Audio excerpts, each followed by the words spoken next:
आमच्या मागण्या मान्य न झाल्यास निवडणूक लढणार नाही।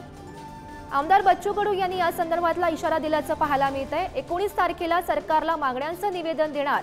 शेतकरी, शेतमजूर, कष्टकरी यांची आघाडी तयार करू। सध्या मी महायुतीमध्ये आहे असं स्पष्टीकरण सुद्धा बच्चू कडू यांनी दिल्याचं सध्या पाहायला मिळतंय। विधानसभाच्या निवडणुकात गुंडाळल्या आहेत, काय परिस्थिती? तिसरी आघाडीने शेतकरी, शेतमजूर, कष्टकरी, वंचित यांची आघाडी एक तयार करू।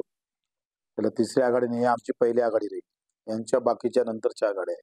आम्ही महायुतीला पत्र देणार आहोत।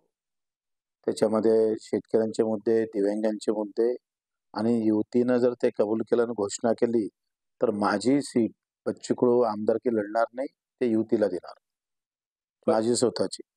त्यांनी जर आमच्या मागण्या पूर्ण केल्या तर लढायची काय गरज आहे? मग तुम्ही निवडणूकच लढणार नाही, त्यांनी घोषणा केली तर